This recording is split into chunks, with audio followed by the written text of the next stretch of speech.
Hi Shanto, how are you doing? I'm great. I'm great. How are you? I'm doing very well, thank you. So, what's happening around? Not much actually. Especially in the terms of since we are in lockdown and not can't really go out and this, so it's a pleasure to actually have a meeting or so because I just get to dress up and all. Because otherwise, I'm just in my pajamas and writing and writing and writing. So it's a really So just other than writing and reading, not much is going on these days. Yeah, okay. So, let me start with a short introduction of you. Shanto Goswami is an author, editor, freelance content writer, copywriting, and a writing coach. Having a 4 plus years of experience, he has written 300 plus content in the form of articles, blogs, web content, Amazon affiliate content, product description, and many others. He is the author of the books The Night When the Books Float and Land of the Lonely. He has also self published Not God's Way, a short story on Amazon KDP. He likes to call himself an accidental writer and an avid reader all his life. Several of his short stories have been featured in various literary magazines and writing platforms in India and US, such as Juggernaut Books, Remington Review, the Kolkata Review, Words of Silence, etc. Author Kiran Mandral chose one of his short stories as Story of the Month for a writing platform. He also has an experience of working with Mitha Services where he was being titled as the magician of the house. You are surely going to create magic here as well. Okay, all in all, yeah, all in all, he's a possessor of uncountable achievements. Follow him for all the writing, editing, publishing, and marketing tips on his Instagram. Believe me, his tips are amazing. Go buy his latest book, The Night When the Books Float. Both the links will be in the description below. A warm welcome to you, Santa, on Journey Teachers. Thank you so much. Thank you so much for having me, and thank you so much for such a lovely introduction. You've really done a thorough research on me. I was really surprised to hear that. And thank you so much for such a lovely introduction. Oh, that's my job. Thank you. Thank you so much that you liked it. Okay, so Yeah, this interview is divided into sections: writing, editing, publishing, and marketing. So, let me begin with the very first question. sure. How does it feel to publish a book? Like taking it in your hands, reading amazing comments. The book is like your own baby, right? Yeah, definitely. It's a great experience. Like my first book, essentially the physical book, which is Land of the Lonely. It released on last year in January in the Delhi International Book Fair. And at that time, I could not hold the book because there was this pandemic going on, and so my author copies came in late. And but it's something out of the world feeling when you're actually holding your book, your dream in your hands, the one you've spent like months writing and editing, and not listening to others that this is not never going to make you money and all of that stuff. It and when that dream kind of comes to life, it's really a surreal experience. Yeah, amazing. That's absolutely right. Fighting from all the odds and finally keep holding your book in your hand. Yeah, and it Yeah, never changes. I mean, I have two books now, and the feeling is same. Like every time you hold a new book, it's like another baby. yeah, yeah. That's very true. Okay, so the next question would be why writing? From where did the passion of writing emerge, and how did you realize that this is your thing? Well, as I mentioned, and as you mentioned in your intro, that I like to call myself an accidental writer. So what happened was I was an avid reader since my childhood. I used to, read even while I'm eating. So that part was there, but I never thought that I could actually write these things. I could actually write even one proper sentence that is would be publishing. So what happened was in 2017, I just accidentally got a content writing gig, which was I did that some just for the pocket money and stuff. But then I have a friend, or you can even say brother, that I met on Facebook. His name is Chris Reeves. He's from USA. And so when I earned for the first time, I was really delighted that I earned this much money, etc. And so I kind of messaged him that, hey Chris, earned this much, etc. And I've taken up a content writing gig. So he said, since you are writing, so why not just to build your writing muscle? Why don't you write stories as well? So just to acknowledge his request, I said, okay, fine, I'm going to write a story, short story. And then Chris said, okay, just write about how we met on social media, how we met on a Facebook group, and then we became friends and brothers. So that's how I wrote a kind of a 2-page short story, and I titled it "A Thousand Clouds Apart." And although it was not really, obviously not a good story that much, there was a lot of technical errors, but within writing the first paragraph, I kind of realized that, this is what I wanted to do for the rest of my life. So I just, kind of shut the laptop, went to my mom and said, whatever happens, happens. But from now on till the end of my life, I'm going to be a writer. And surprisingly, she said, okay. So that happened. Yeah, that's the mystery behind why you call yourself an accidental writer. Yeah. Yeah, glad to know this. Okay, so what does your writing process look like? From thinking of writing the ideas, the title, how long does it take, and choosing a publisher as well? Well, it kind of varies for each book, but then the initial idea is most of my story ideas, as I say, that they mostly come from observations, like observations of daily things, daily life, and whatever is happening around me, and also of my thoughts as well, what I'm thinking, or what is my interpretation of a certain aspect, or certain kind of whatever it is, certain event. So from there on, my ideas grow. And then I kind of stay. Obviously, the first impulse is to just write whatever idea comes to mind. But then I also know that not every idea is worth writing about. Some ideas should just wash down the drain and not be written about ever. So then I kind of let them simmer in the back burner, you can say, for a few days. And when I feel that there is an idea that's not letting go, that's staying with me for like days, for weeks, and it's just, it's on my mind every time, whether I'm watching something, whether I'm reading something, whether I'm talking to someone, etc., then I know that it's an idea worth writing about. And then it starts, when I'm working on a project, it's not like I write every single day of my life. But when I'm working on a project, be it a short story, be it a novel, whatever, then I try to write every day.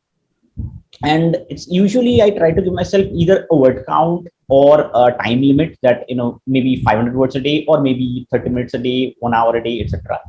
And like that, the story goes on. And also, I'm not really much of a plotter. I start just with a basic idea or theme, or you can say a what if question.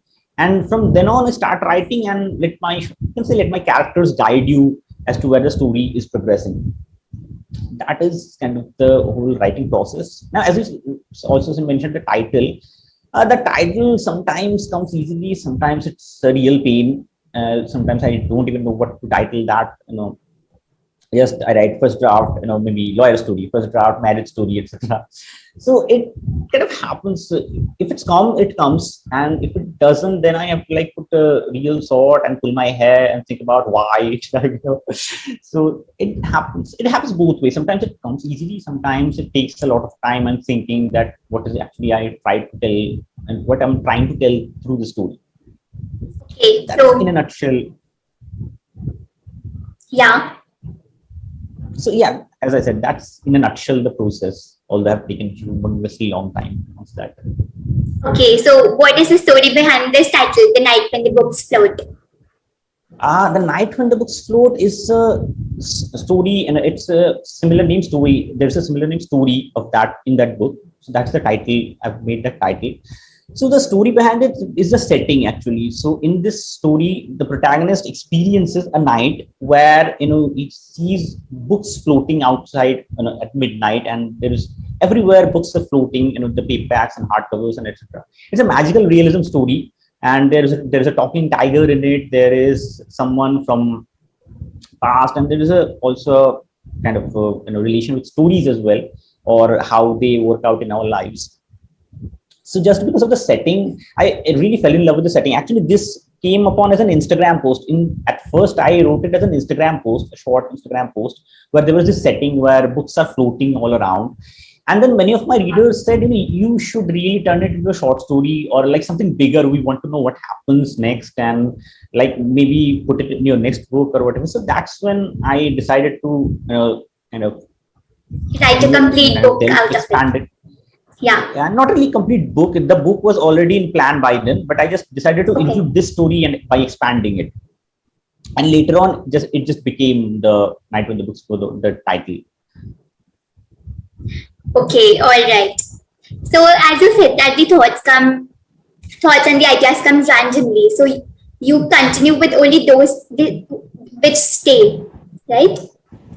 Yeah, absolutely. There's not, some sorts just die in midway, then there is nothing to write about them. When they come, you think that every sort is worth writing stories about, but then not all of them are that good. Okay. And how important is the observation part in writing?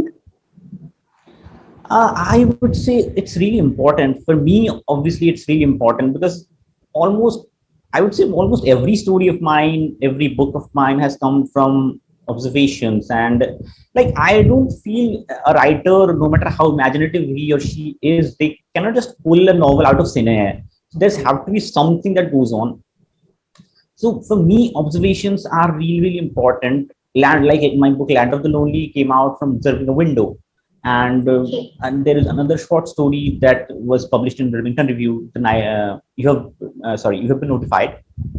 That also came from my observation of people's an addiction with social media. So that was that. And every other story also, it always came from observations, and then asking the question that what if this happened, and maybe adding some imagination of it, that if I further it into this way, then what happens.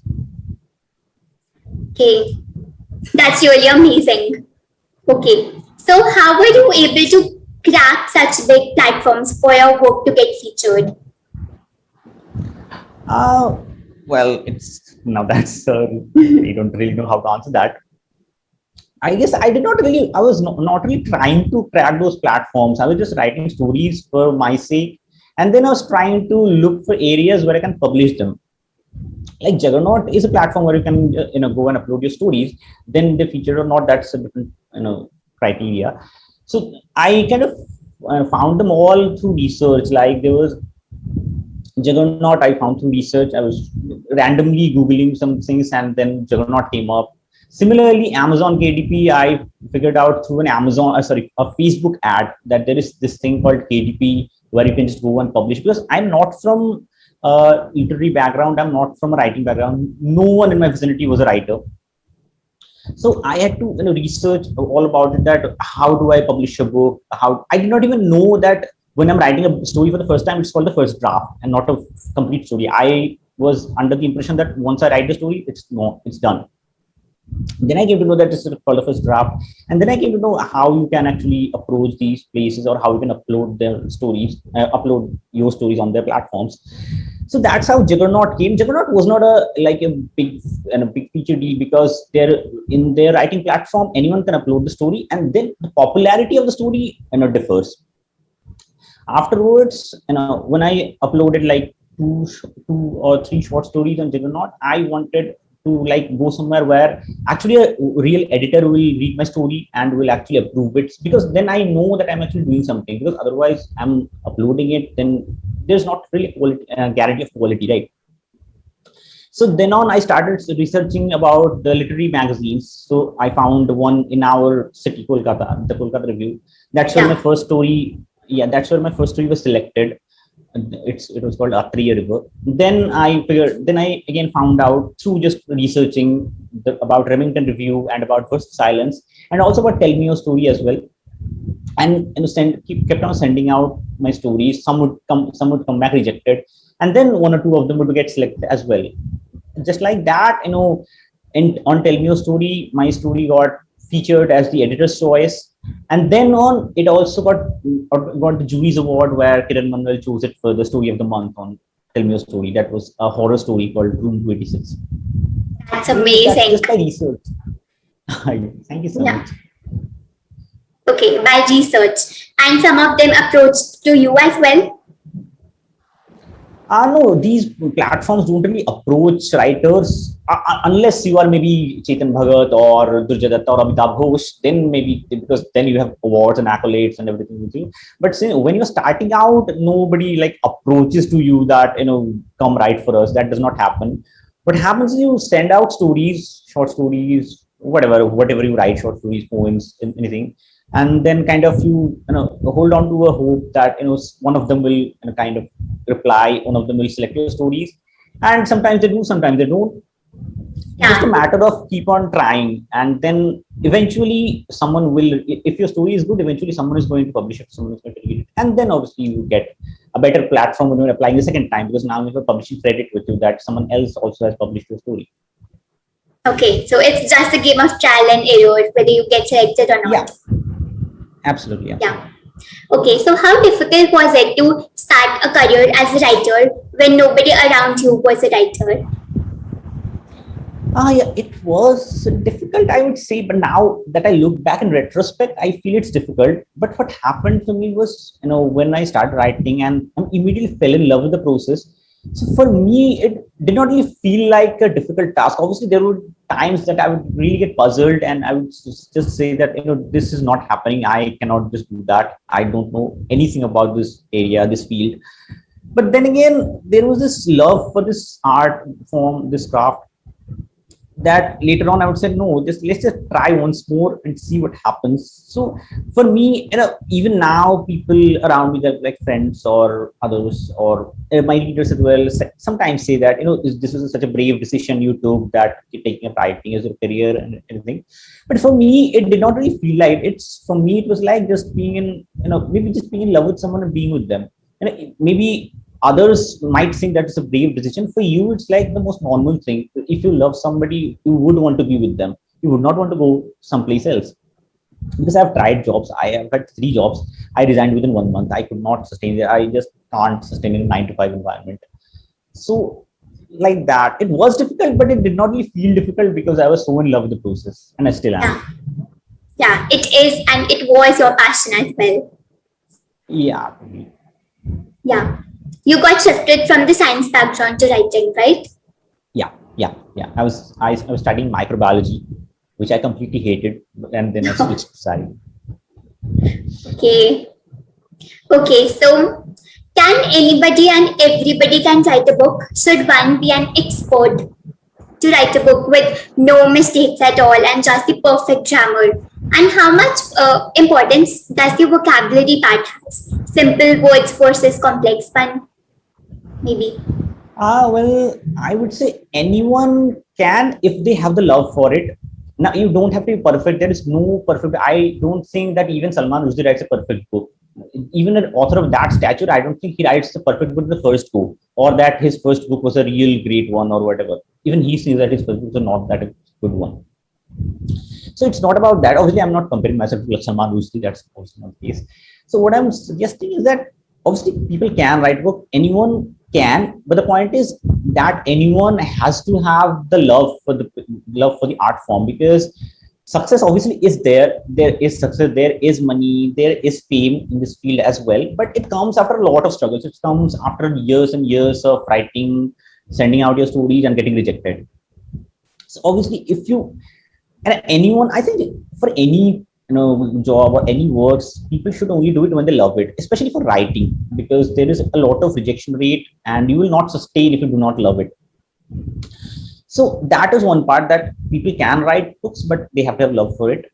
On the other hand, the other thing you mentioned, that perfect grammar or a good vocabulary. Yes, grammar matters, but it does not have you do not have to be a grammar Nazi, because there is also writing tools, there are also editors, and you can always work on your grammar, you can always make it better, you can always work on your vocabulary. It's always, you Exactly. can always make it better.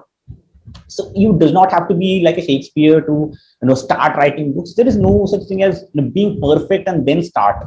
You always become, not, you don't become perfect anytime, but you become better as you write or as you keep on learning about these stuffs. And also when you get a publishing deal with your publisher, they will also have their editors, they will also have their proofreaders, they will work with you to make that book better or make that grammar correct, make that vocabulary better, etc. So there is a lot of help back after that. So it does not have to be a perfect vocabulary. And about simple and complex words, I would say simple words usually are better. You don't have to write complex words, because your job is to do it even in the good writing courses, be it the book by Stephen King on writing or any other good writer, they will always tell you that always use the simplest word possible, because your job is not to show the reader what a great vocabulary you have or how many fancy words you know. Your job is to just tell the story in the most honest way possible and in the best way that is possible, so that the reader's job is easy. So yeah, that's it, I guess, in a nutshell. Yeah, so that they understand what you are writing. Yeah, that's one point, because ultimately it's about, if the reader does not enjoy your story, there's no point. Yeah, absolutely. Okay, so how to develop the mood, mindset, and think creatively from your imagination to write well? And from where does the ideas come? Like you said, observation. And talking about the fiction specifically, like how to Right. organize our thoughts and put them together into a book. Well, ideas obviously comes from, as I said, observation. They come from daydreaming as well, asking absurd questions. Like, I'll give an example. In Land of the Lowly, the idea came from, as I said, from a window. So what happened Yeah. was, I was going grocery shopping with my mother, and she was locking the gate, and I was just staring at the apartment on the opposite of the road. And usually the windows will stay shut, but that day on a third floor, a window was open, and there was this guy sitting right beside the window, maybe watching something, whatever.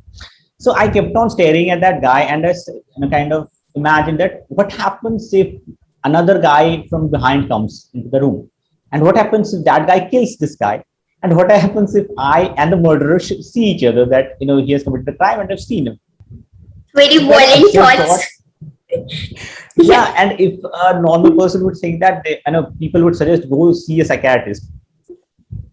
But yeah, absolutely. so that's so these ridiculous thoughts, these kind of weird that thoughts that probably does not have any meaning to the normal person can become a story for you.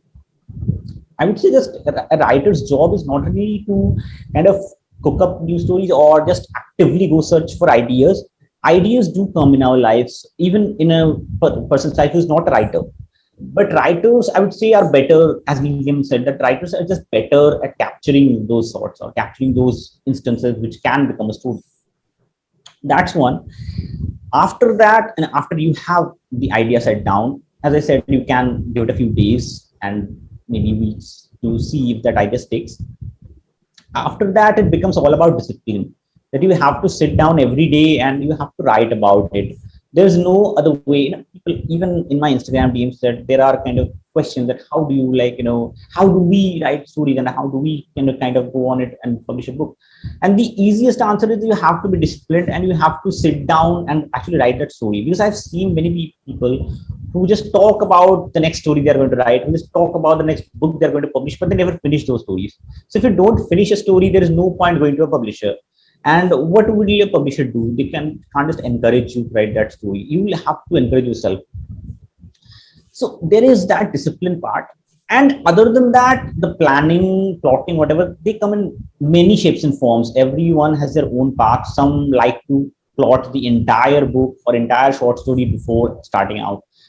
People like me just start with a basic idea and then move on from there. As they write the story, they know more about it. So everyone has their own ideas, everyone has their own kind of pathways to write stories or learn about them. So it's just about not giving up, staying motivated, and actually being disciplined to write every single day when you are on a project, especially. Other than that, there are numerous ways to learn. There are workshops, there are master classes, there are many things that you can learn from, many free resources on YouTube as well. Yeah, that's, yes, kind of, you can, any writer can write or learn about writing. Yeah, exactly. And you had your own webinar as well, if I'm not wrong. How it went? Yeah, last year I have taken quite a few workshops. I have trained around, not trained, I've helped around, say, 300 plus writers. Some of them already have It's become published amazing. authors as well. It was really fun doing that, because I get to speak about what I love and I get to spend my time with like-minded people who also care about that, the art craft. So I've done a lot of workshops in 2020 last year. In this year, also have done some workshops, but I've kind of reduced them because of my other responsibilities, my other books or short stories. But I will again come back with the workshops as well. Yeah, exactly. We will be waiting for that. Thank you, sir. Okay, so is one's first draft only the final manuscript? How many times should one edit?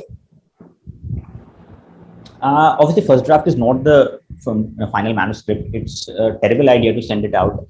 How many times? There is no right answer. Till the time you feel that there is not a single word in your story that can be replaced or that can be cut out or removed or added some, or you can add something to it. Till that time, will have to edit and edit and edit. After a time it even becomes so frustrating because now like you can even read out chunks or paragraphs of your stories without looking at the screen because you're seeing them, read them so many times. But that's the point. Writing is more about rewriting, and because in the subsequent drafts, in the second, third, fourth, fifth, 10th, whatever draft, you actually polish the story to make the best version of itself. Basically, the first draft is you telling the story to yourself. All the other drafts is for the leader to like kind of experiment that how to make the story in its best possible form so that the reader has the easiest time reading it and they have a good time. They actually get the message. If there is a message, they actually know what you are trying to say. Yeah, absolutely. And until you are satisfied with your editing, then Yeah, only. Yeah. yeah. And Although writing, you will never quite satisfied. yeah, and yeah. So writing is all about rewriting. This line will stay with me. It's really amazing. Yeah, it's not really my line. I would say it's a famous line by Orhan Pamuk, the author. He's a brilliant author and Nobel Prize winner at that point. And I saw one of his interviews where he actually said that writing is rewriting basically. And it's really true. I can vouch for that. It's really, really true. Yeah, it holds your meaning. Yeah. Also, is the very first title thought by one should be the final one? And how important is the subtitle? Should it be there or not? Is it mandatory? It is required or not? First title. Now, the first title you think about whether it should stay or not, it depends. It depends on the story, that whether the title you have thought up, whether they have that, whether they are actually showcasing what your story is about, whether they are portraying what you're actually trying to say through the story. There is also the publisher's choice as well, because in a traditional publishing, if you go through the traditional self-publishing, everything is up to you. In a traditional publishing, there will also be the publisher's choice. They might suggest something. Obviously, it's not like they have an autonomy. You can also say your views, say whatever you have in your mind. But yes, there is also publisher's choice. There is but the main or essential point is whether or not your title fits the story, whether or not it expresses the story, and also it should have to be enticing to the reader as well. So all of these parameters come into play when you are deciding a title.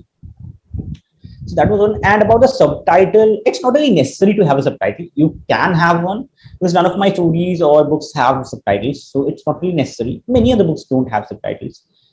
If you want to have a subtitle, you can. If you don't want to have, that's completely fine too. It's not really a mandatory thing.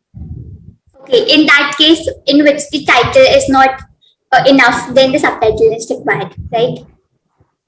I know the title has to be enough in some cases, because even if you are adding a subtitle, the title itself, I would say, would have to be enough. So you might need to change the title if it's not enough at that point and come up with a better one.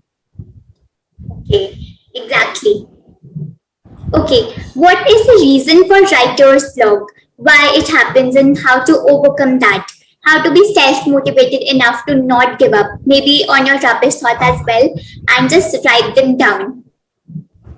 What's the reason for writer's block? I can't speak for all the authors, but for me and for many other authors that I know or in conversation with, for most of the times, for us, it is about being afraid of that whatever we are writing, the readers might not like it. So there's that one reason that happens, that the fear paralyzes you that whatever you're writing is not good enough. But if that's the reason, then you can always tell yourself that nobody is going to see your drafts other than maybe a publisher. The first draft no one sees other than the writer. Even the other drafts, then the subsequent drafts, second draft, third draft, whatever, The readers never see them. It's only you, your editor, maybe your publisher, these things, and they are there to help you actually, because it's also in their, their kind of, they are also in the same game. They want your book to sell well. They want your book to be loved by readers. So obviously, they are going to help you as well. On the other hand, if there is some other reason that's bothering you, you can try a few things like, walking. Like for me, walks done a real miracle. Every time I'm stuck, a quick walk, although not possible in these times, it really helps. Sometimes taking a shower helps. Sometimes just napping, just forgetting everything and taking a nap helps. And sometimes it's also about not stressing yourself so much about a story or so much about a writer's block. Just go do something else. Just watch a movie, talk to your, whatever, talk to your friends, relatives, loved ones, anyone, and just forget about the story for a time being, and then obviously it comes back as well. There should not be that pressure that you have to write every single day, or they have to write, do this or do that. There is no such pressure in writing. There is only guidelines. There is no strict rules that we have to do this. People, find their path in many different ways. Everyone has their own, pathway. So you do you. Yeah, absolutely. Okay, why should one as a writer read? You know how important it is, and book recommendations for beginners as well, so that they do not lose their interest. Reading, I would say, the best possible way to become a good writer. It's really, really essential, because if you're not reading, you don't really have stuff to write. There are a lot of reasons. Number one is, when you are reading, you absorb the styles and the techniques of other authors. So the good books and the great books, they tell you that actually what works, how it works, and how you can emulate it. The bad books tell you what does not work and what not to do. So both books have their usefulnesses. And also, other than that, there comes a time when you read a book and you feel, I obviously can do better than that. Or you can say that if this guy can get published, I can also get published as well. So there are lots of inspirations and motivations come from reading books. And also you learn about the craft a lot, because if you do not read, you do not know that what are the good techniques, how to actually, describe scenes, or how to how to write dialogue, or how to show but not tell. Also, you can take a courses, but the best and way to do that is by reading. That is also kind of imprints in your subconscious mind that, one day I would like to do something like this. And when you're starting out, you start out by emulating other authors, and that's completely fine. You can emulate other authors when you're starting out. You can write like a Stephen King, you can write like a Khaled Hosseini, you can write like a Kazuo Ishiguro, but it all kind of adds up, and then after a point of time you figure out your own voice, that what are you, or who are you as a writer, what do you want to say, how do you want to say it. It all adds up. But reading is essentially really important, also because it helps you imagine. It helps you imagine that, there can be a story about 11-year-old kid who lives in a cupboard and who just swings his, what is that, want, and his problems disappear. You can talk about many other famous stories. That it essentially brings imagination, and it also tells you empathy, because when you empathize with a certain character other writer have written, then you also, that kind of quality, that empathizing quality kind of seeps into you. Then you start empathizing with your characters as well, by not judging them, by not labeling them that this is a good guy, this is the bad guy, etc. Or we have to judge the characters. So reading in many ways is the best possible form, or the best possible, I would say, tip, or best possible thing you can do for yourself as a writer. Now about the book recommendations. I have a lot of I am really a book nerd, so I have a lot of books in mind. For beginners, I would say you can read like The Alchemist by Paulo Coelho. You can read all the books by Khaled Hosseini, be it The Kite Runner, be it A Thousand Splendid Suns, be it And the Mountains Echoed. Those are all great books. I would really love if people read A Man Called Uwe by Frederick Backman. That was a brilliant book, and really funny, and the way the author has humorously tackled heavy issues like death and suicide and everything. It was fantastic. And others, like The Book Thief, is a great book, and for beginners as well, although it's kind of I'm not mentioning the heavy stuff like because that's for the experienced reader. For beginners, these books will do great. Also, you can read The Secret Garden by Frances Hodgson Burnett. That's a great book, especially for the kids because it's a kids book. But adults can learn from it as well. It's a brilliant book as well. These will be some great recommendations of Indian authors. I would say The Palace of Illusions by Chitra Banerjee Dippakurni. Then Girl Made of Gold by Gitanjali Kolana. That's a fantastic thriller. Although that's 18 plus, so no one underage should read that book. And there are many others. I like thousands of names comes to mind, right? Like Ruskin Bond books, they are brilliant. Yeah, yeah. You can name a few of for experienced one as well. For experienced ones, like one of my favorite, probably most favorite writer is Kazuo Ishiguro. So books by him like The Remains of the Day, The Buried Giant, Never Let Me Go, or maybe his newest book that released this year, Clara and the Sun.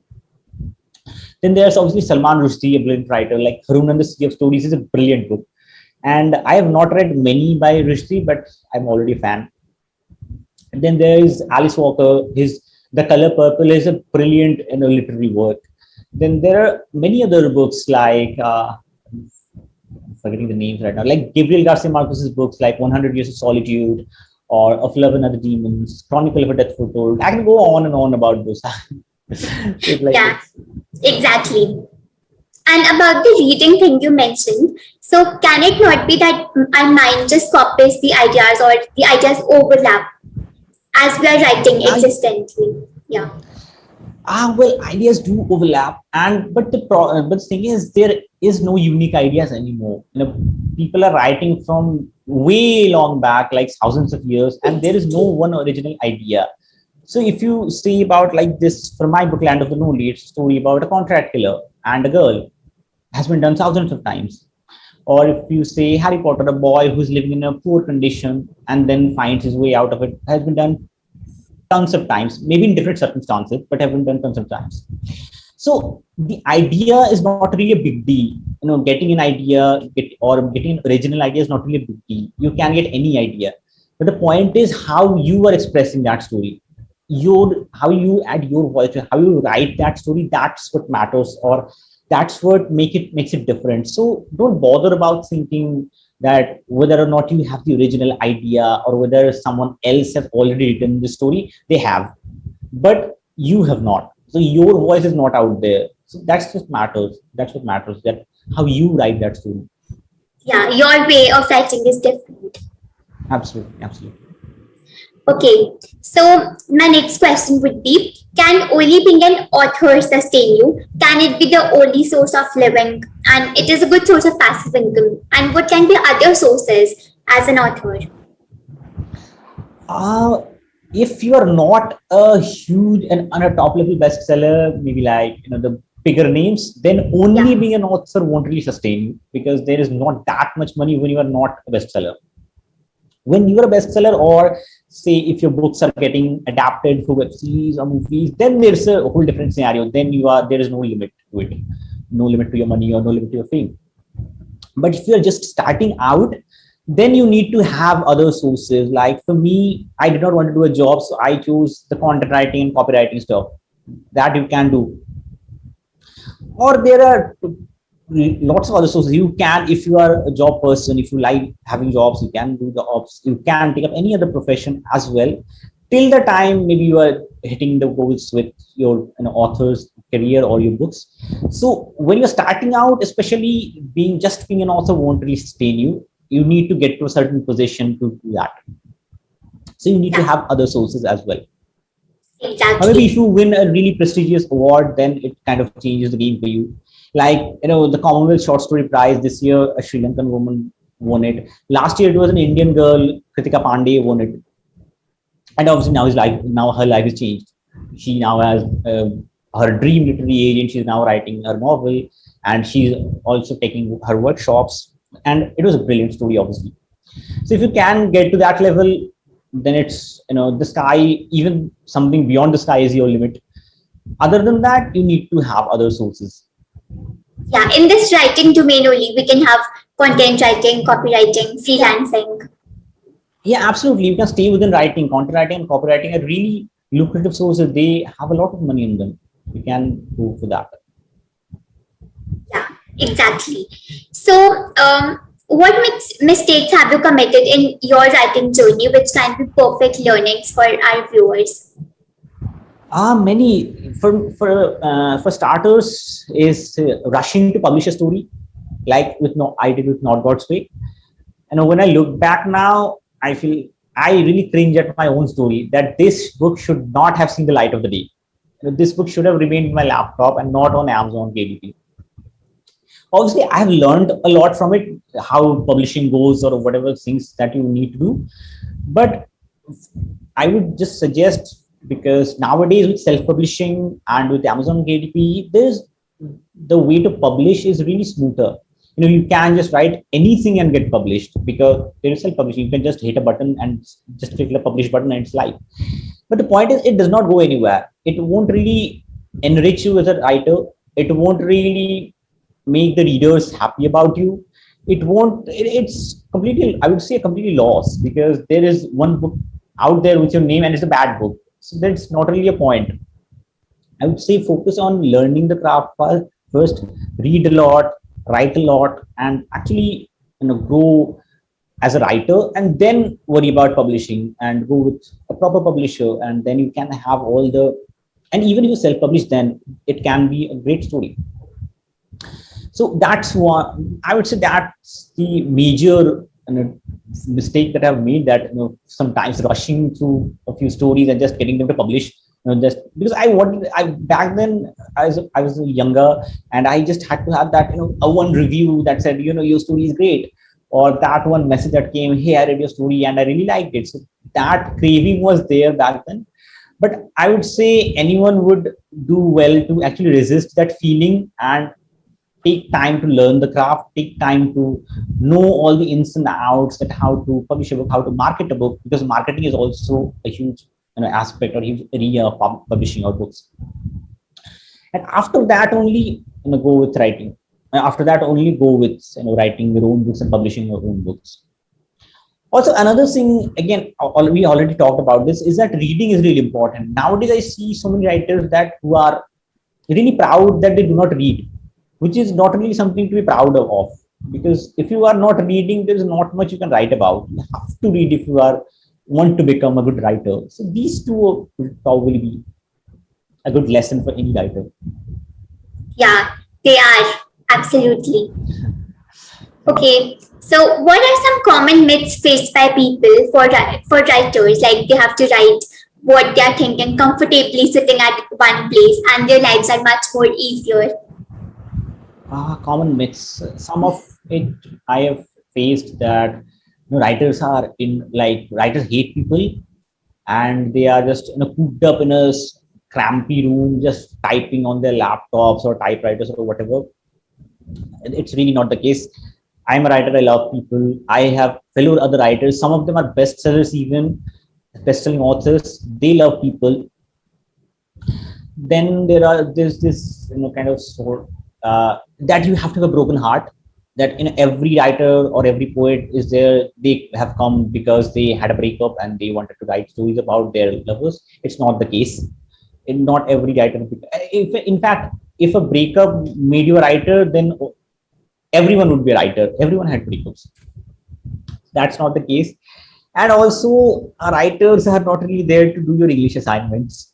When I was starting out, there will be a lot of requests. And you are a writer, just do my English assignment. I'm like, I'm not a writer to do your English assignment. That's so true. So yeah, that also goes there. And also that writing has no future. It has a lot of future. It has so many ways, especially now things are getting even better for writers with all the OTT platforms coming up, and books are getting more adapted more.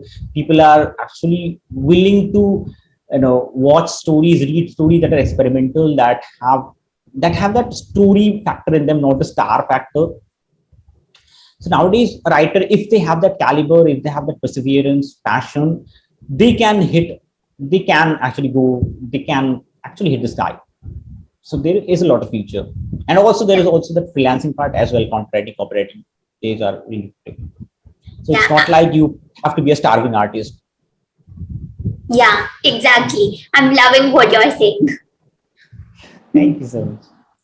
Okay.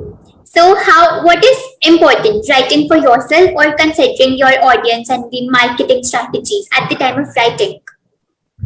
At the time of writing, obviously, just writing for yourself, writing the story you want to write, because there are, as I will can give you some examples. Like after Harry Potter, blew through the mountains, everyone was writing wizard stories. There was a wizard. Or after Amish Tripathi wrote that mythological fiction, his Shiva series, Shiva trilogy, everyone was writing mythological fiction.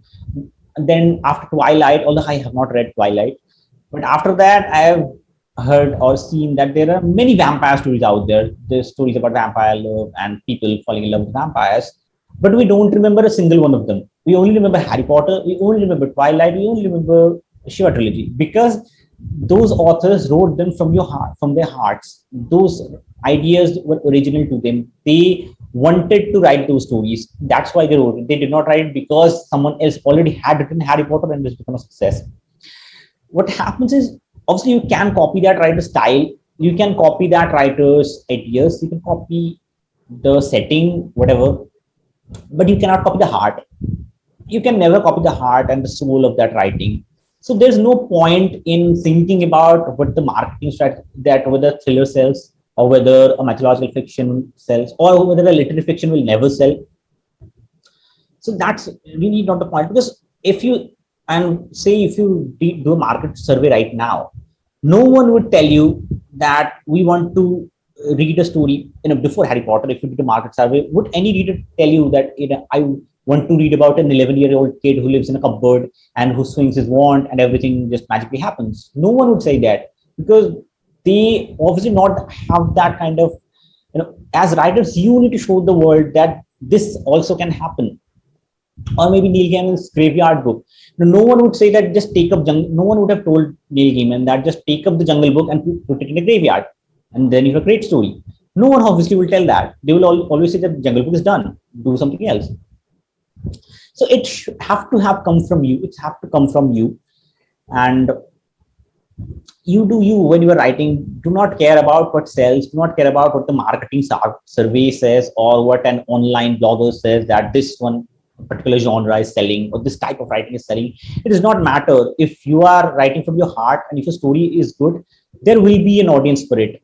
When Amish Tripathi wrote that story, every single publisher rejected him. He self-published a story and look where he is now. That's because he believed in his story. So yeah, that's. Yeah, absolutely. That's so true. And you are definitely a short story expert. And let tell us some tips.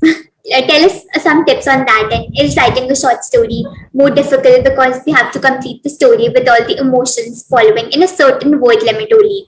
And what is the word limit as well? How many words should a story be of? Word limits, like short stories are around 7,500 words. Then there are novelettes, and which are around 17,000, I think 17,500 something. Then there are novellas, which are slightly longer, and then there is novels upwards of 40,000 words. Obviously, I'm not a short story expert. I'm just a student of short story, and there are many other great short story writers. And I would say it's not like short stories are more complex or a novel is easier, or whatever, because they are like two different forms. I would say I like to think of both these two like this: that short story is when I'm maybe going on a walk and peeking through a window of a house.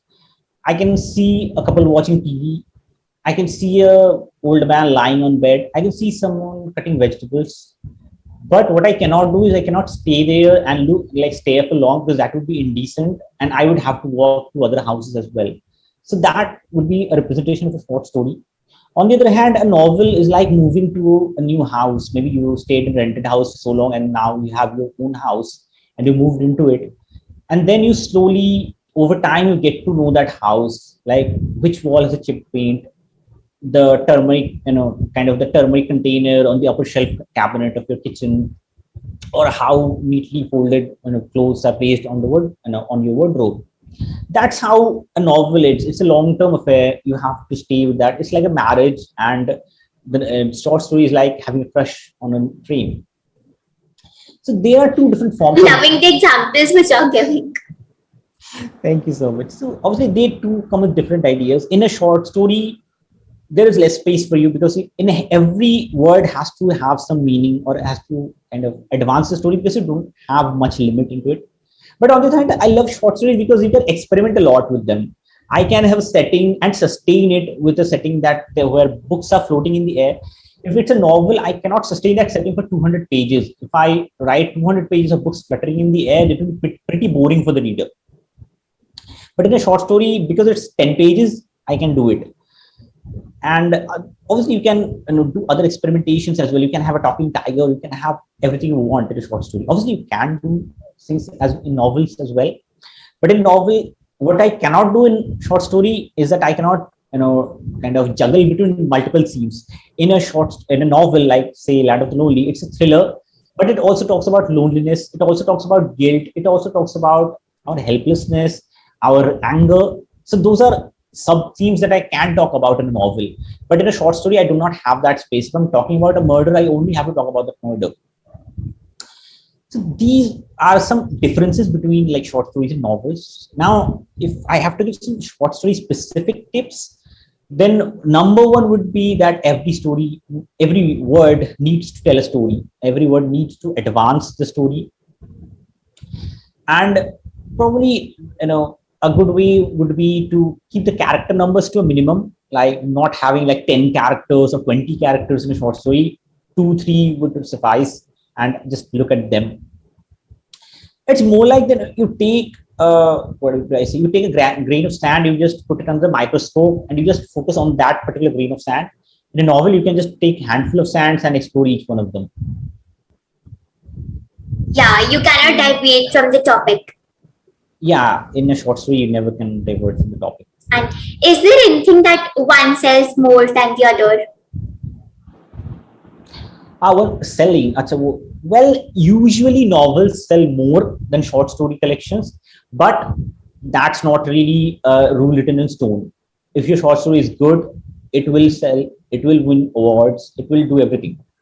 It's all comes down to how you have written the story and how readers are essentially, how you have marketed it, whether or not readers actually know that this book is out there, because there are a lot of gems that readers don't even know.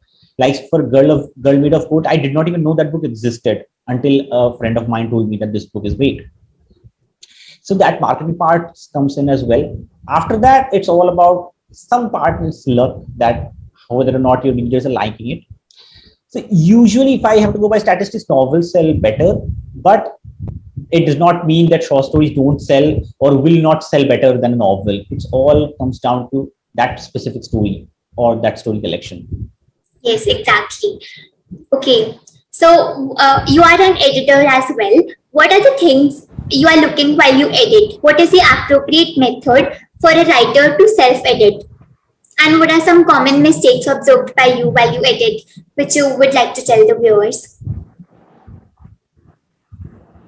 Well, yes, I have been editing stories for the past year and a half. Yeah, year and a half. And other than that, obviously, I'm editing my own stories.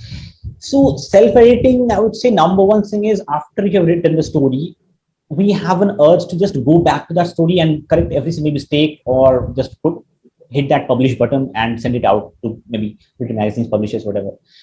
Don't do that mistake. Keep it away for a few days. If it's a short story, we can keep it away for a few days, maybe a week, whatever is your preference. For a novel, I personally like to keep it away for like 6 weeks or so.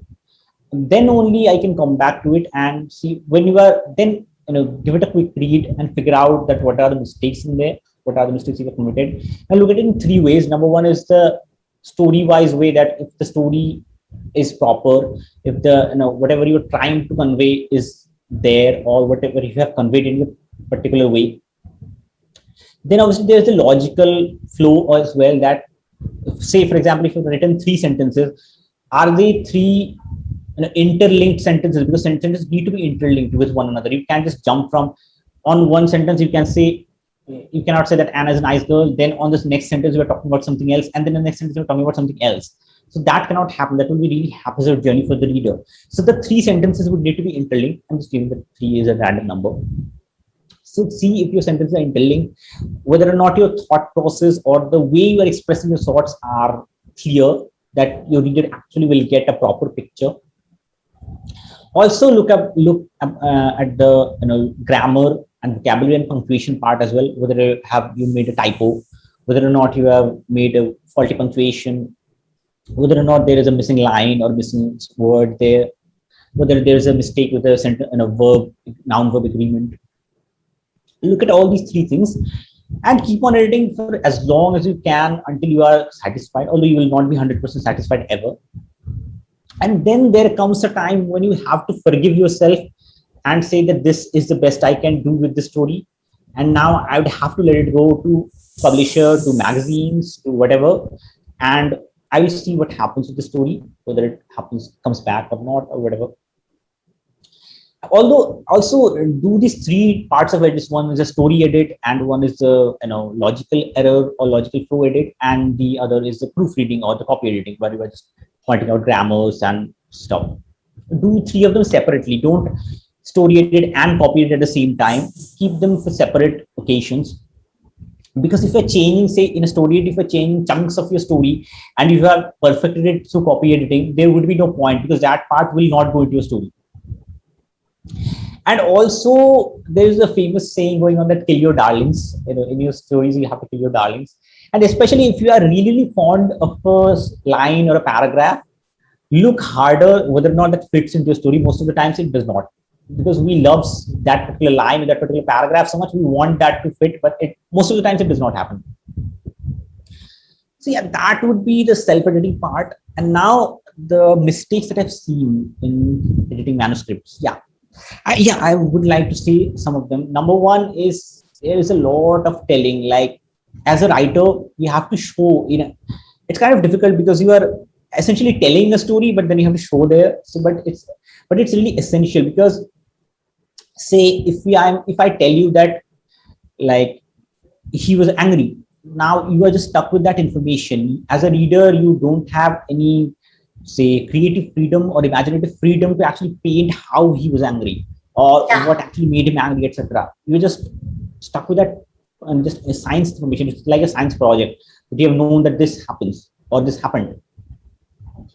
But if I tell you that that character just some like slammed the door shut, or if he maybe his nostrils are clearing, or his eyes are bloodshot red, or something else. If I define those features, I am telling you that this guy is angry, or maybe he is cussing, or maybe he is shouting abuse. Then you already know this guy is angry, but I have not told you that this guy is angry. So that's where I win as a writer.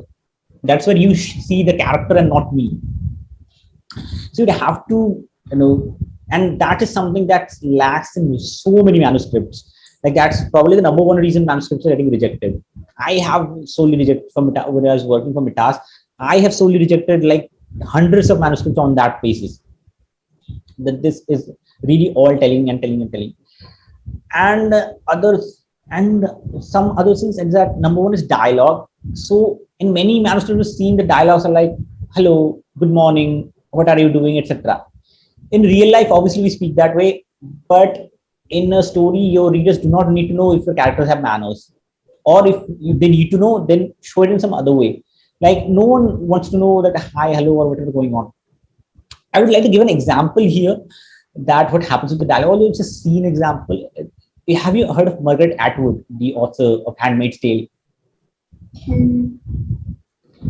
No, I think.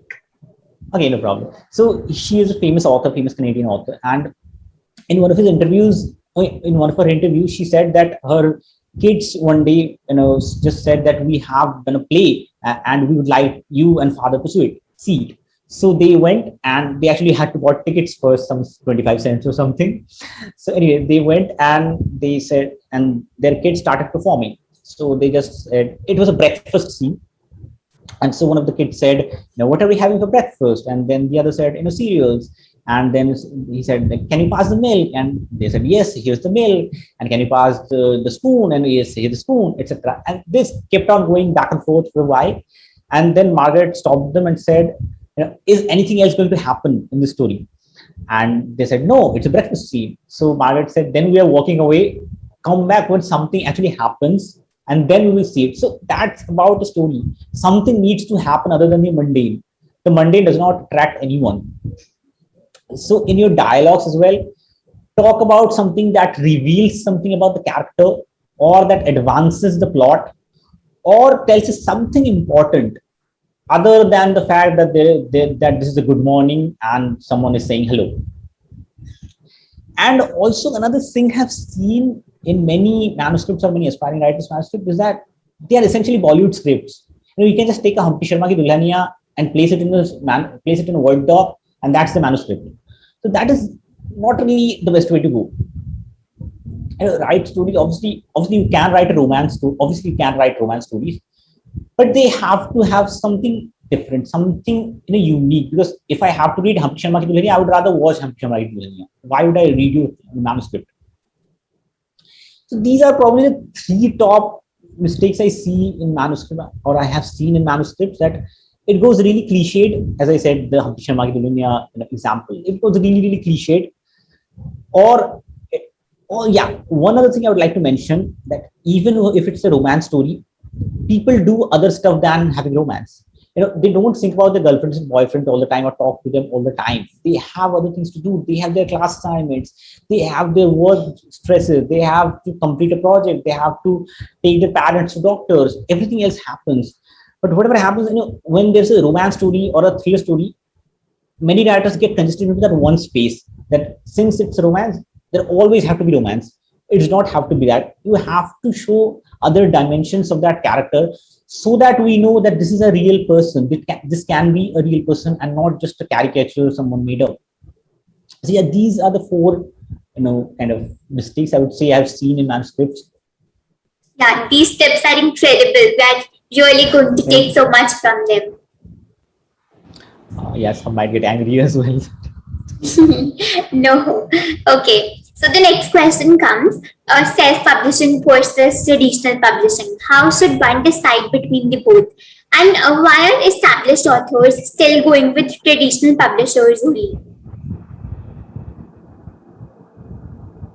Well, I would say there is obviously pros and cons to both. And why are authors going? Sorry, the last part of the question. Why are famous authors going with traditional publishing? Yes. Because there are a lot of pros in traditional publishing, I would say. Because number one is that there is still a stigma about self-publishing, that if it's a book is self-published, it's bad. And there's a reason behind that stigma, because as I mentioned earlier, that nowadays it's really easy to get published. And for that, there's a lot of bad quality fiction, non-fiction out there, because they can self-publish, or they have deep pockets to go to a certain self-published, self-vanity publishing, and just publish that book.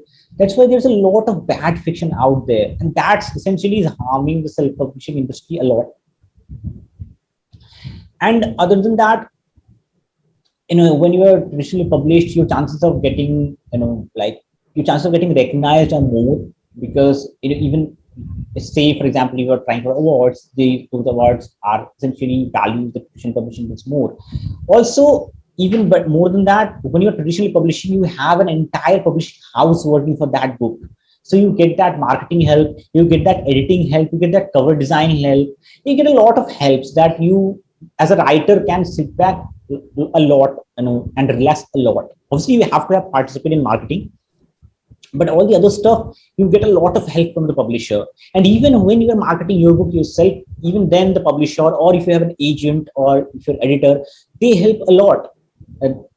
Because they have that experience, that years and years of experience they already have, so they can guide you into the better path. This book for this book, go this way of publishing, or do that, etc. Or maybe in editing, this part of the story can be made better in this way.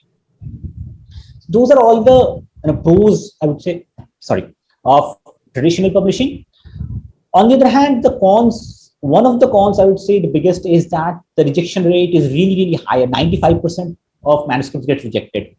So I can understand these urge to not go that way and just publish a book because you can. And not that those 95% of rejected manuscripts, yes, some of them are really bad. but it does not have to be bad to get rejected, because a publisher has to think of many other things. They have to think of what they want to publish. They have to think about how many books they have published already and how many books they want to publish. So there are a lot of factors goes on that, or maybe your story ended up being into the wrong editor's hands. Maybe you sent a story, a thriller story, it ended up in a editor's hand who likes literary fiction. So that story might get rejected because that's not literary fiction. So your story is good, but it got rejected. That can happen as well. So it's not always about a bad story. A good story too can get rejected. So yeah, this is a really big con with traditional publishing. So on the other hand, if it's self-publishing, the pros are obviously you have entire control. You decide what the title would be, you decide what the story would be, you decide everything, covers, you decide how the marketing plans would go, you decide everything, and you have a higher percentage of royalties, like 50% or whatever the other publishers propose. But on the other hand, the cons are that, as I said, the self-publishing industry already has a bad name because so many bad fiction has been published, so many bad books have been published. So after that, also the marketing is completely on you. And as a new author, it's really difficult to figure out what's the correct marketing way.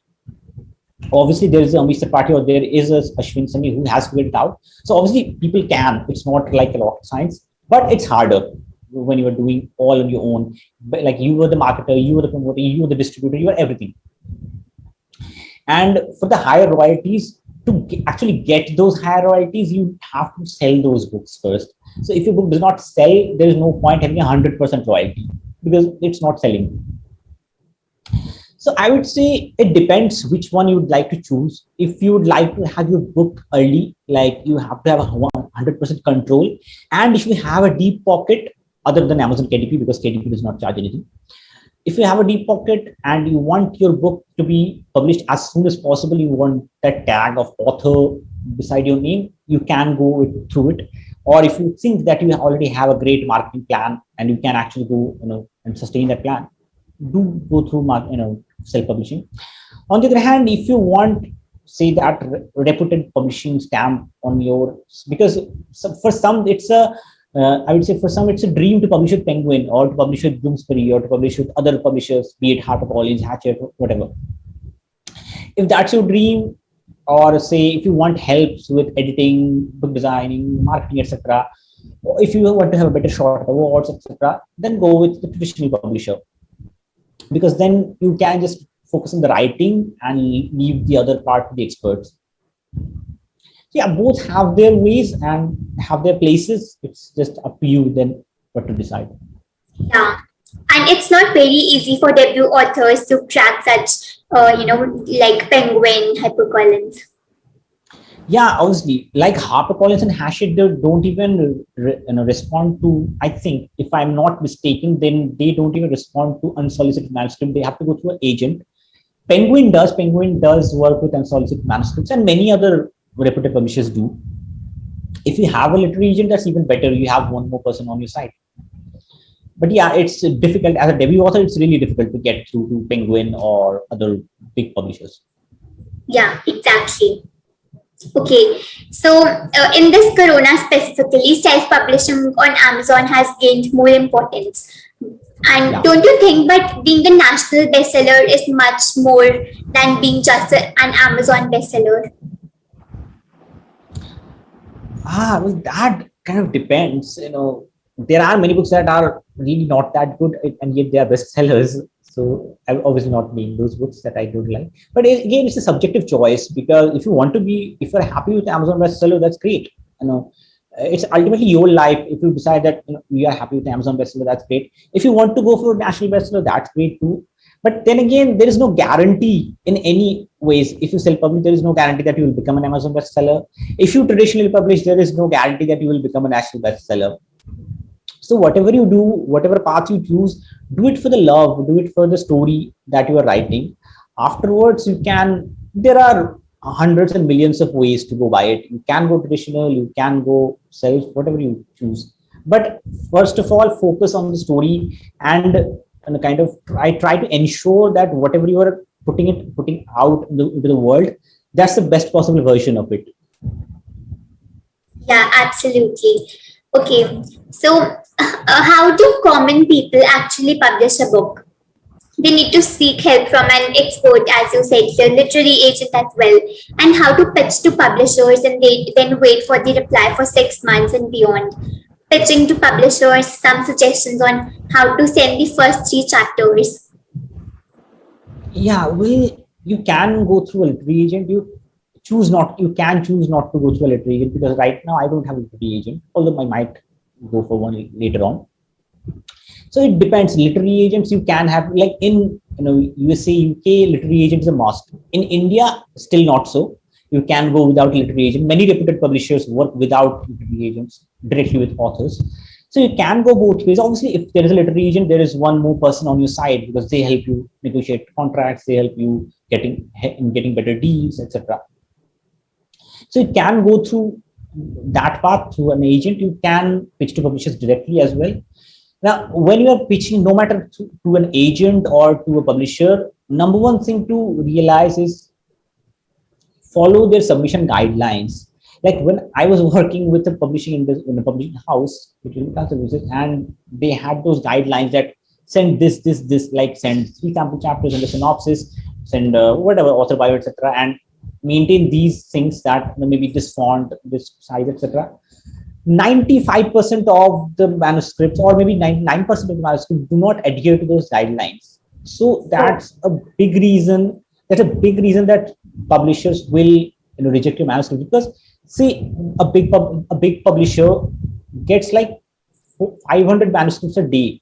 So if they see that you cannot even follow the submission guidelines that written clearly on their website, then there's no point for them to get back to you. They will not even read your manuscript. They see a wrong formatting, they will just delete that and move on to the next one. After that, you also need to do a lot of research about what kind of books that publisher publishes. For example, Jayco Publishing House publishes only non-fiction, as far as I know, if I'm not mistaken, or if they have not changed the publishing guidelines. So if you send a fiction manuscript to them, it's automatically getting rejected. Does not matter if you've written the best book ever, does not matter. They are not going to publish it. Similarly, maybe some publishers have an affinity towards romance, some publishers might have an affinity towards fiction, or they might publish all of them. So do a thorough research to see that the kind of book you have written, which publishers have published similar books in the recent past. Like in the last 6 months, if you have written a thriller, see which publishers have published the most thrillers and pitch to those publishers. And if you see that a publisher has not really gone into thrillers or do not like thrillers that much, then avoid that publisher for this particular book. Other than that, obviously the synopsis is something is really tough. I still struggle to write the synopsis. Is you have to have a good synopsis, I would say, a proper synopsis that actually portrays what is the crux of your story, and yet does it within a certain word count, maybe like 1,000, I guess, or just follow whatever guidelines the publisher has given. Some might say, if they say 500-word synopsis, do 500-word synopsis. Do not say that it's just ended in like I have to write 1,000 words. You do not have to do that. And also don't send extra. Like if they said 3 sample chapters, send only 3 sample chapters. Don't send 5. It's some might think that if we send more, they will like appreciate us more. It does not happen. Just do whatever they ask you to, and your chances will get better. So I would say like this. Also, the cover email that you send, like the body of email, that's called the cover letter. That cover letter should be crisp and precise as well. Just mention that what your book is about, what is the word count, what is the genre. You can mention the genre there, and if you have further publishing credits, like if you have published short stories somewhere, if you have a prior book, etc., whatever, just mention that, and do not drag it, or do not write boasting words like this is the next bestseller, or this is the next Harry Potter, whatever. Let your work speak for yourself. And other than that, just follow the guidelines and learn how to actually write a proper synopsis. There are a lot of resources out there. I teach it on my workshops. Many others teach it on their workshops as well. So you can take the free resources, you can take up a workshop, whatever is your choice, and actually do that proper research and take time to learn all of these things, how to write a synopsis, how to write a cover letter, how to write an author bio, and then only send out to it. So also on author bio, it's just a like a 50-word document where you talk about your author self. In that, always write in the third person. Do not say I did that. Always say maybe Shanta Goswami or Kriti Agarwal did that. No, I know she has published in on this magazines.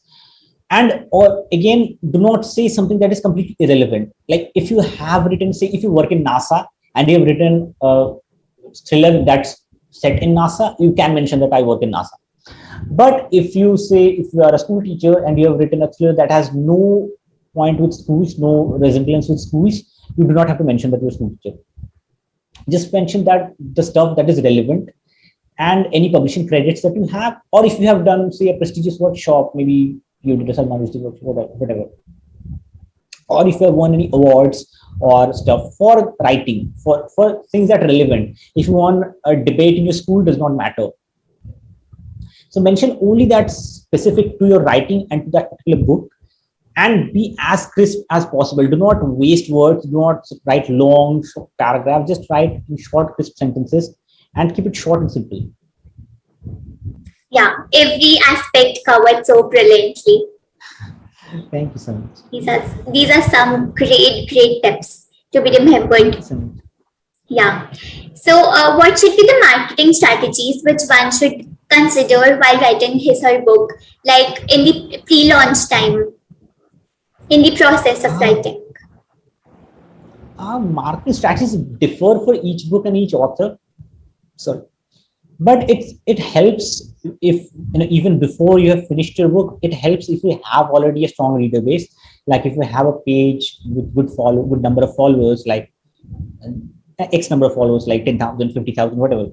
The more the better, obviously, because nowadays marketing has become such a part and parcel of the publishing industry that even publishers and agents look for that. Obviously, that's not a guarantee, or that's not the only criteria that they look at. It's not like if you don't have followers, you won't get a publishing deal. That's not the case. I have like 500 followers right now. I have gotten publishing deals. That's not really a problem, but it helps. If there is already a reader base out there who you know is going to spend their money or put their money on you, then it always helps. So try to get a page going, a social media page. It can be on Facebook, it can be on Instagram, or it can be on both. And try to put your writings out there. You can write microfiction there, like 2-liners, 4-liners, etc. You can put out short excerpts of your story, or you can even share your writing process, like today I wrote this much words, or you can share just a picture of a laptop writing stories, etc. Like just the behind the scenes of the writing journey. That those are something that readers like really resonate well with, because nowadays readers also want to know who's this person writing the story and what's their life looks like.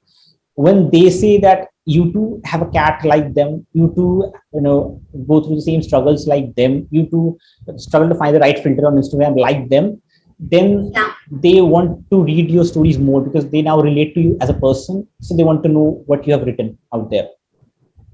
So yeah, it's better if you start before you are writing the books. Yeah, absolutely. So, tell us some of the marketing strategies and plans one should consider to sell more copies after the book is launched. Again, there is no right answer or no one answer. There are millions of ways people can do that. Obviously, promoting on social media helps. If you have connections in the media, say be it print media, be it media, it helps. YouTube's help if you have connection with YouTubers, that helps. And many other aspects help. If you have deep pockets, like really deep pockets, you can go with a PR agency, but that's I would not recommend, because that takes really deep pockets, and it's not really, because nothing is a guarantee that it will sell your books. That's probably not the best way to go. You can start a blog with your story. You can actually do many things. You can do a giveaway. You can go to your school or a local library and see whether they will buy a few copies of your books, or they will showcase it, or maybe do some sort of sign there. Nowadays, it's kind of difficult because of the pandemic. You cannot visit bookstores and stuff. But yeah, you can do all the other things in the online platforms, or maybe cross promoting with other authors who are in your genre. And if you can get a reputed author or a reputed personality, be it an Instagram influencer, be it someone else, to endorse your book, that's even better, because one word of mouth. But the only, again, this is something I was conversing with an author, quite a famous author, a few days back, and she said that the best marketing strategy is to write a good book, because after your initial marketing strategies, maybe you sell like 10, 20, 50 copies. After that, it's your book. If people like it, they will tell other people, and your book will get more sales. But if they write and read that book and hate it and tell their friends like, I bought this book and it's completely crap, then it's not going to sell no matter how much you try. Your book will do the rest job. Yeah, totally. Yeah, absolutely. Okay, so in your latest book as well, the launch excitement must have been, due to COVID, the physical launch processes definitely are high. Yeah, it was done through a YouTube live. It was fun to do that. Yeah. Okay, so what suggestions would you give to somebody writing his or her debut book? What's just to give to somebody? Number one is obviously keep on reading a lot, keep on writing a lot, and obviously it's a debut book, so you will want to write like those grades that you've been reading. But obviously, at that point, you won't have the skills to write like those grades, because they have written like hundreds of books, combined or whatever, like 5, 10 books, and they are in it for like 10 years, 20 years, 50 years. So obviously, since you are reading all those great books, you would want to write like those great books, but you would have to forgive yourself at this point that you cannot attain that particular level. But for that, do not give up. Do not say that I'm not reaching that level, so I might as well stop. If those authors had stopped, they would not have reached that level. Also, since it's a debut book, a lot of self-doubt comes in, that whether I'm doing this right, whether I'm doing this wrong, or whether it will ever work. Yeah. I would say just push the fear aside. And one of the great things to push the fear aside is actually getting disciplined and sitting down to write every day, or giving yourself a deadline that within this time I'll finish the first draft, or maybe every day I will write 1,000 words or 500 words or whatever. And while you are writing, try to learn as soon as possible how to write a synopsis, how to write author bio, how to write, how to prepare a submission package. Because if you finish the book and then start, kind of learning all of that stuff, then you will delay your process more, because book industry is a slow industry. If you send out a proposal to a publisher, it takes like 6 months, 3 months to get back. So it's a lot of time. And then if you delay it further, it only, kind of slows down the entire process. So do learn multiple things at one time. And the most important is never give up hope. Is that keep on hoping that someday someone is going to pick your story up. Someday someone is going to read it. This reminds me of a Facebook post I written a few days back. Is that like writing stories, or like hope is something like, you kind of take a glass bottle and you put a message, you write a message and put it inside, and just kind of float it into this ocean or sea, whatever, and believe that someday someone is going to take up one of those bottles. They're going to open the bottle in a cork open. They're going to read the message and they will like it, and they will write something back to you, and that glass bottle will essentially reach you back. So if you have that hope, if you have that determination, you are going to get there. Like, you have to have the humility to know that you do not know almost anything. On the other hand, you have to have that borderline foolish hope that just by writing the story, you are going to change a lot of things. You're going to like set the world on fire or something. Yeah, that glass bottle thing from Anjana and Sani. Yeah, the first book is the most difficult. Every book is Yeah. difficult, I would say. Like, before you have written your first book, you feel like the first book is most difficult, but then you go to write the second book, and then you feel that this is as difficult as it is. Oh, okay. So, is there anything like the traditional publishers exploit you? Not really. There's a myth that traditional publishers are like these enemies, and these kind of corporate giants that are sitting there to rip you off. It's not really the case. They are there to sell books as well. And if your books sell, if they sign you as an author, then it's also their responsibility to sell those books because they have invested the money. You have written the book, they have invested the money. And if those books don't sell, they will lose the money because you don't have to repay them anything, right? So it's in their best interest that you also grow as an author, that your books sell too. So it's not like they are going to exploit you or anything. They consider them like a friend who are on the same journey, and it's kind of a symbiotic relationship where if it flourishes, both and kind of gets enriched, and if it does not, both feel a loss. Yeah, exactly. Okay, so is it true that your debut book only must be from a renowned publisher to get you through this career? The start must be great, No, no, right? no. That's not really a requirement. If it happens, that's great. But if it does not happen, it's not really something that it cannot happen in the future. If you can go with a smaller publisher that is not that much reputed or who is only starting out, and later on, if you write good stories, reputed publishers will pick you up. It's not like they won't ever consider you. Okay. Okay. And can one publish his her books in parts because of the length maybe and maintaining that suspense part? How much minimum pages should a book must have? There is no such criteria as page, this much pages should have to have in a book. Usually, due to the length of the novel, it becomes like 100, 150, etc., or even longer. Like my books are like my one book is 276 pages, another is 145 pages. It does not matter. The page count does not matter. What matters is that it's a good story, and the word count to it really does not matter. It's just we just categorize them to just for the sake of maybe shelving the books in different shelves or for the marketing strategy. That's where the genre, the word count, or the length of the book comes in. Otherwise, it does not really matter. Okay, and can a book And be about published parts? yeah, in parts, yes, it can be done in a series. Like there are many series out there already. Be it Harry Potter, be it the Game of Thrones, be it any other Divergent series, many Percy Jackson series. Yes, a book can be done in series part, and if this part was say the first book of this series gets like really good response, then you have even better chances of getting more better deals. Yeah, and it can be developed by OTT platforms as well. Yes, that is a possibility. Obviously, it does not happen with everyone, but it's obviously a possibility, and a even higher possibility nowadays because the OTT platforms are experimenting with the stories, and many books are getting adapted. So, yeah, nowadays it's a higher chance. Yeah, exactly. And can a book contain major part of dialogues only? More of a conversation is there and less paragraphs.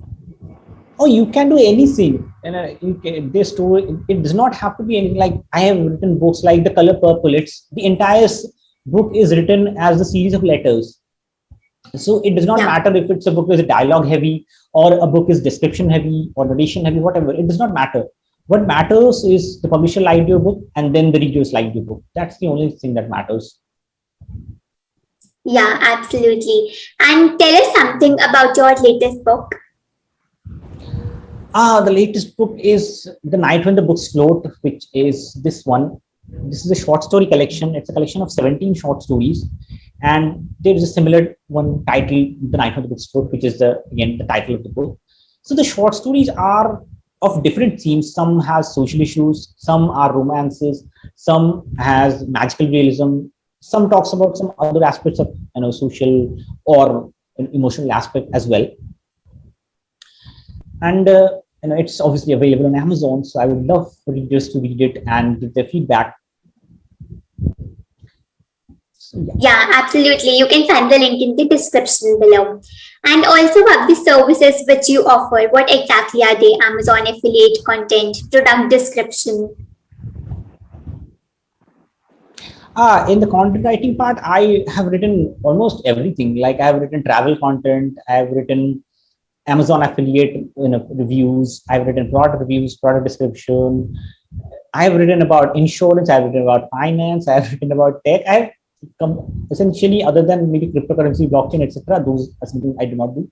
Other than that, I have written almost about everything.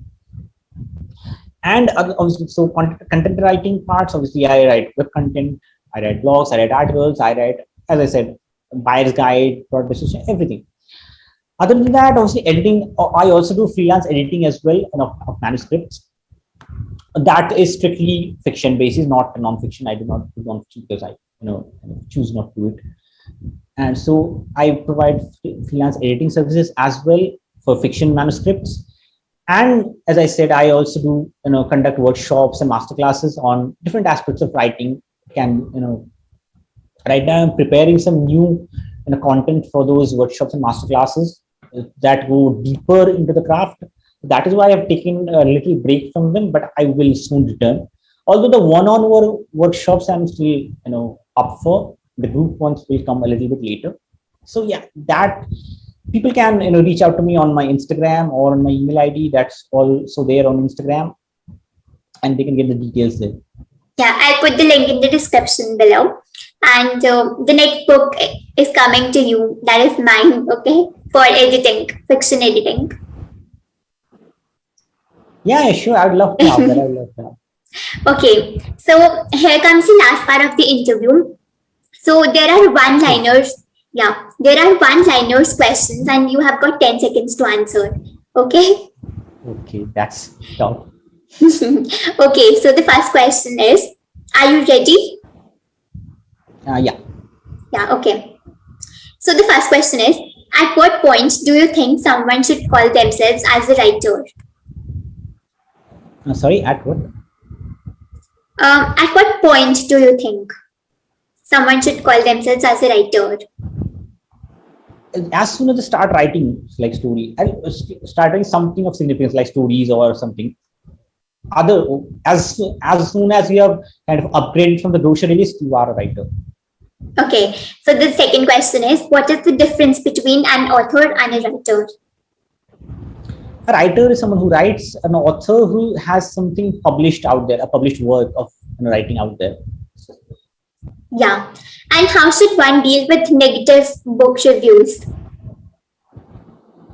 See if there is something constructive in them. If you can actually take that review and like make your writing better. Other than that, just take it as personal choice, because reading is subjective. Even some great books have haters, as have people who do not like that book. I would not really call them haters. They just don't like that particular book. It happens because it's a subjective choice. So if there is something constructive that you can take it and improve your writing. If there is not, just take it as a personal opinion and move on. Okay, from how long are you writing? More than 4 years. More than 4 years. From 27, I was writing from March 2017. Wow, that's amazing. Okay, how do one use social media as an author? How do you want social? Put your writings out there. Some of your writings, like you can craft particular social media pieces. You can say from your daily observations or from a short story or microfiction, whatever. Maybe you can do shairis, poems, whatever you write. Also, do share your behind the scenes journeys, like how you are writing a story. Maybe share sample or whatever you're writing, or maybe if you are a plotter, just show parts of your outline without revealing much. Other than that, just be your own self there as well. Like you don't have to, just don't put something that's fake, because people tend to know that they are smart. Yeah.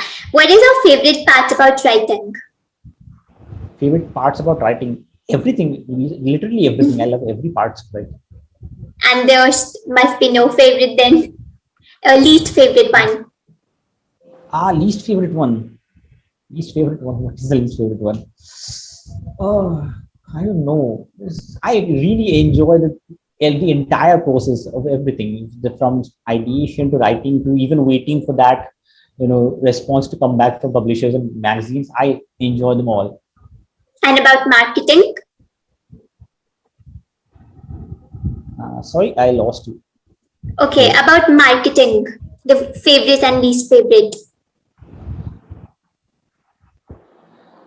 Marketing. Yeah, that's something I'm still struggling to, get my head wrapped around, because sometimes I, since I'm in essentially an introvert, camera shy person, so I always, not always do I want to come in front of camera and talk about my books. So that becomes a challenge. So that is something I'm trying to overcome. So yeah, if I would suggest that if you are also socially anxious or camera shy person, just know that it's your work and you have spent like days and months and years maybe on it.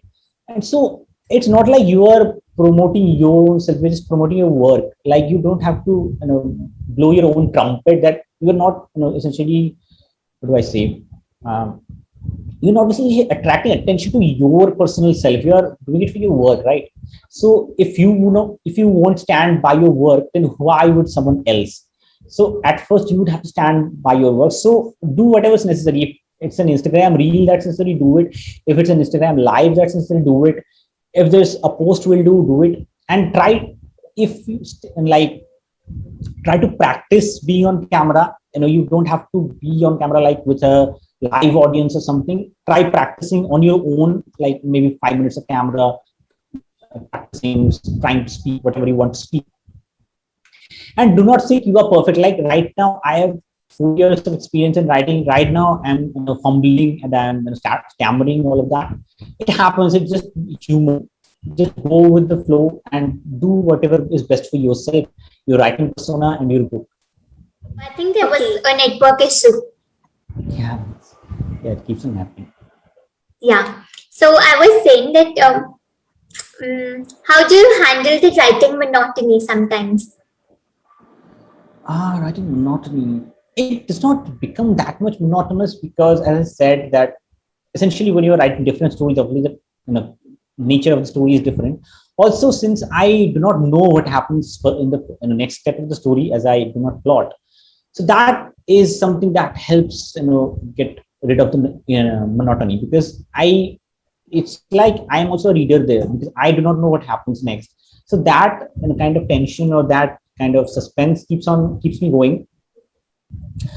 Other than that, if I come to content writing, then it's what helps me in content writing. The best thing that helps me is the client's deadlines, because there is a deadline that you have to submit this article within 24 hours or within 48 hours, whatever. So you know how you have to do it, because other than that there will be some repercussions. So you just do that. So you don't have any choice then. Yeah, this keeps you going. Yeah. Okay. So what is your favorite part about publishing and the least favorite as well? Favorite part about publishing, again, almost everything. I like the editing part, I like the product design part. What do I don't like about it? You like literally everything about writing, publishing, marketing. Yeah, I really like everything about writing. Other than the part when I have to be like on myself, like when I'm not talking with someone, but I have to be on camera, like for an Instagram reel or an Instagram live or whatever, then I kind of struggle to figure out what to say actually. Other than that, I'm cool with everything. That's really awesome. Okay. Should an author decide his own cover page and all the graphics? You have the like some sort of say, even in a traditional publishing. You obviously have your say. Publishers ask you for your preferences, the designer asks you for your preferences. In self-publishing, obviously it's all you, so you decide whatever happens or not. Personally, me, I like to leave it to the experts. Like I would obviously have my opinion that maybe I think this happens or maybe I think that happens, but for the most part I would like to keep it and leave it to the book designer itself. That because for example, in my latest book, see how beautiful a cover the designer has made. If it was up to me, I would not have thought about 10% of this cover, because I don't know the craft. I don't know how to design book covers, so I would like to leave it to the experts. Yeah, absolutely.